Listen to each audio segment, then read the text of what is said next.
પ્રશાંત કિશોર કેમ ભૂ પી ગયા એના કારણો વિશે હું તમને વાત કરું। બિહાર વિધાનસભાના પરિણામના 12 વાગ્યાના જે આંકડા સામે આવ્યા છે એના ઉપરથી હવે લગભગ નક્કી થઈ જ ગયું છે કે બિહારની અંદર એનડીએ સરકાર બનાવી રહી છે, કારણ કે લગભગ 190 બેઠકો ઉપર એનડીએ આગળ ચાલે છે અને મહાગઠબંધન છે એ માંડ 48 પર ચાલે છે, એટલે બહુ મોટો ગેપ પડી રહ્યો છે। અને હવે બાકીના રાઉન્ડ જોતાં એવું લાગે છે કે મહાગઠબંધનને હવે રિકવરી થાય એવી શક્યતાઓ બહુ ઓછી થઈ ગઈ છે। 12 વાગ્યા સુધીના જે પરિણામો છે એમાં બીજેપી સૌથી વધારે લીડ કરી રહી છે, 85 બેઠકો પર આગળ ચાલી રહી છે।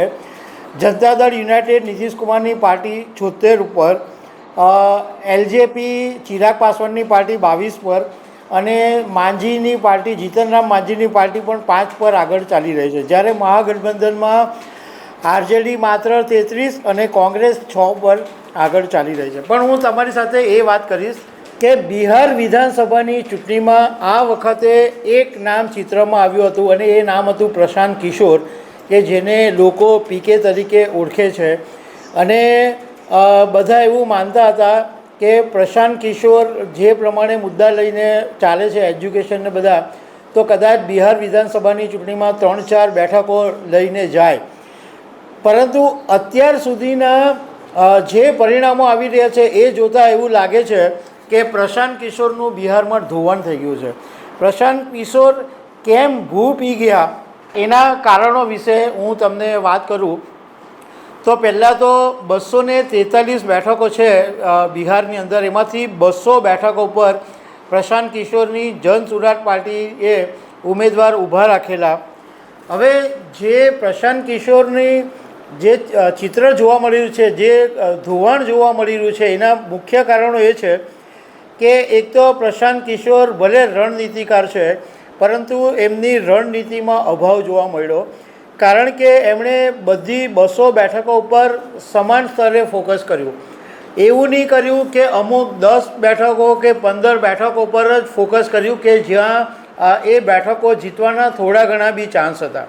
બીજું કે જ્યારે જન સુરાજ પાર્ટીની અંદર ટિકિટ વિતરણ થઈ અને એની અંદર કાર્યકરોની ભારે નારાજગી વ્યાપી અને પીકે પોતે પાર્ટીના જે આંતરિક ઘટનાઓ છે, આંતરિક ઝઘડાઓ છે એની પર નજર નહીં રાખી શક્યા।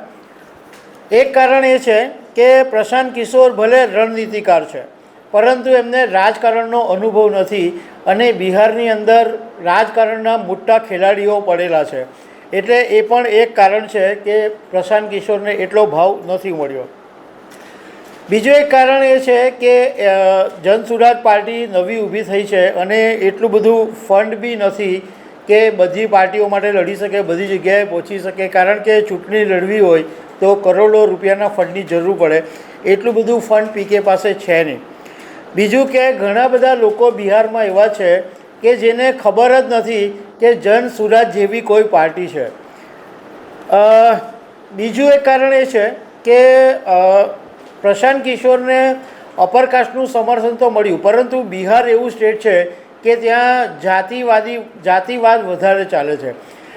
પ્રશાંત કિશોર ઓબીસી, મુસ્લિમ, દલિત એ બધા પર ફોકસ નહીં કરી શક્યા અને સૌથી મોટું કારણ એ માનવામાં આવે છે કે પ્રશાંત કિશોર પોતે વિધાનસભાની ચૂંટણી નહીં લડ્યા। એટલે ઘણા બધા લોકોએ એવો સવાલ કર્યો કે તમે પોતે ચૂંટણી નથી લડ્યા તો એનો મતલબ એમ છે કે તમને તમારી જાત ઉપર વિશ્વાસ નથી, તો એટલે પણ કદાચ પ્રશાંત કિશોરને નકાર્યા।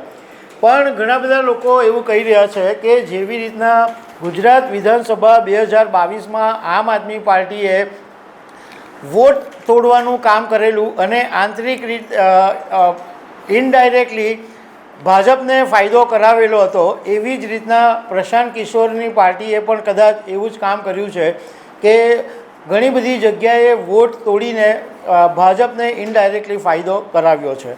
તો દર્શક મિત્રો, આવી અનેક વાતો સાથે અમે તમને મળતા રહીશું। Thank you very much.